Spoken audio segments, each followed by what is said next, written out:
It's 6:40 in the evening, and you are standing at a convenience store counter with a $4 bill already in your hand, an energy drink sweating in the other, a scratch ticket the cashier slides across the counter without looking up. $4. You don't think about it. Nobody thinks about it. $4 is the price of not having to decide. You scratch the ticket in the parking lot with a coin from the cup holder. Nothing. You knew it would be nothing. You drop it on the passenger seat with the other 3 from this week. Drink half the can and drive home. By tomorrow, you will not remember this happened. That is the entire point of $4. It is the exact amount that vanishes without leaving a mark. Now, hold that $4 in your mind because this is a story about the same $4 every single day for 40 years. And about the 2 different people it quietly decides you will become. You are 25. It's the next evening. The same counter, the same cashier. This time you don't reach for the ticket. You don't buy the can. You walk out with nothing in your hands.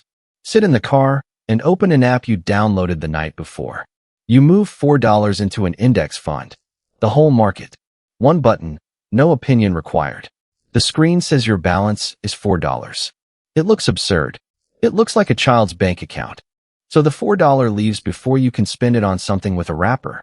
$122 a month leaves your account towards something you cannot touch. You barely notice it's gone. That was always the strange part about the $4. It disappeared either way. You just changed where. You were 26. A full year has passed. The balance reads about $1,520. You put in $1,460 of your own money, and the market added the rest while you slept. $60. A number so small it's almost an insult. You mention it at lunch once to a coworker. He asks how much you've made. You tell him. He laughs. Not cruel, just honestly. $60 in a year, he says. I make that in an afternoon. He's not wrong. He buys lunch out every day, a drink at the corner store every evening, a scratch ticket when the jackpot gets loud. Roughly $4 a day, give or take, scattered across 100 tiny pleasures he will never be able to name later. You say nothing. You close your laptop. The difference between you and him this year is $60 and a habit nobody can see. The $60 is not the part that matters. The habit is. You are 35 years in. The balance is around $8,800. You contributed about $7,200 of it. The rest appeared out of time. $8,800 built entirely out of things you didn't buy. You do the math one night and realize it equals every coffee, every energy drink, every impulse at every register you've stood at since you were 25. Except instead of being in a landfill, it's in an account with your name on it. That same month, a friend texts you a screenshot, a coin, a ticker you've never heard of, up 400% in a week. He's put 2,000 inches. He tells you to stop being a coward that your boring fund makes in a year what his thing makes before lunch. He's right about the speed. He's wrong about the direction.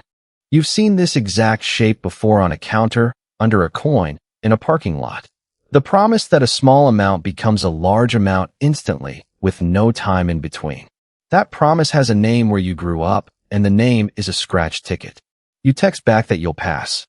He sends a laughing emoji and buys more.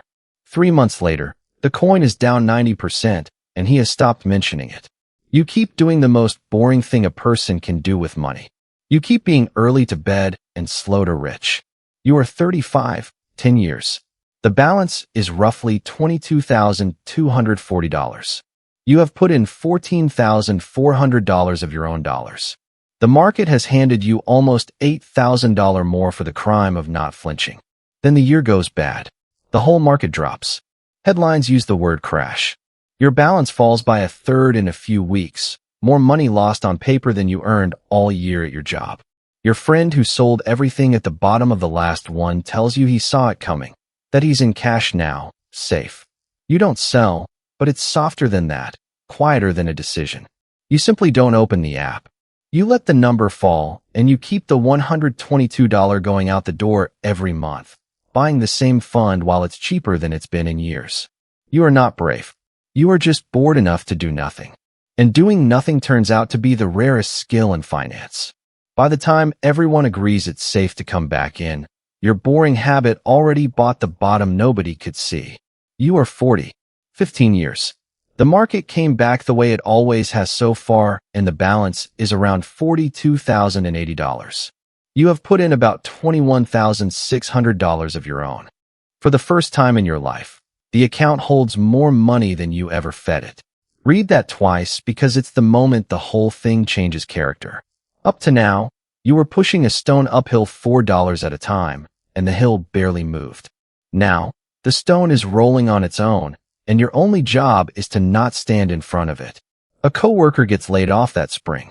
He has nothing behind him, no cushion, nothing between him and the first missed paycheck, but the next one.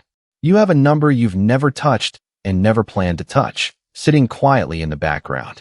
And for the first time, you understand the $4 was never only about some far-off retirement. It was always also a wall between you and the version of a bad year that ends in panic. You don't tell him about it. You buy his lunch and say nothing. You are 45, 20 years. The balance is about $71,200. You have contributed $28,800 across 2 decades, for at a time. And the account has more than doubled it on its own. For the first time, something strange is true. The money the market gives you in a year is starting to rival what you put in.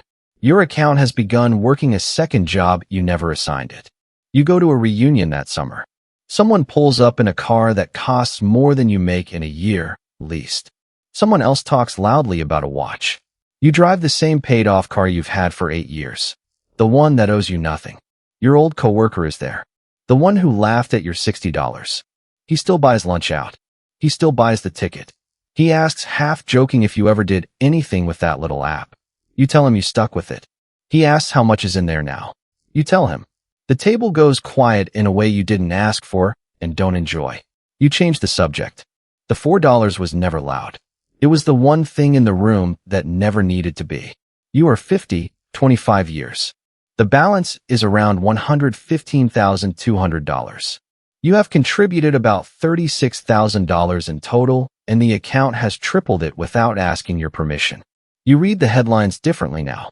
They run stories about how most people your age have almost nothing saved, how a comfortable retirement is slipping out of reach, how the math no longer works for ordinary earners.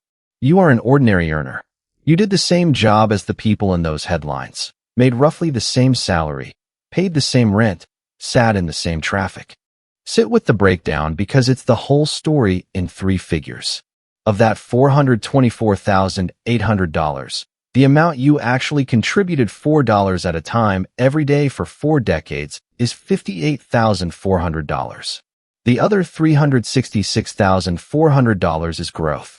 Money you never earned, never worked an hour for, never noticed leaving, and never watched arrive. You did not get lucky. You did not pick a winner. You did not time anything. You skipped a scratch ticket and a can of something cold 40,000 times in a row and let the smallest possible amount sit in the most boring possible place for the longest possible time. That's the entire mechanism. There is no second secret. No version of this where someone hands you the $366,400 faster. The slowness was the price. And almost nobody is willing to pay in a currency that takes 40 years to clear. Your old coworker retires the same year you do. Same job, same salary the whole way. Decent man, never missed a shift. He spent his $4 a day on 1,000 small comforts he enjoyed in the moment and cannot point to now.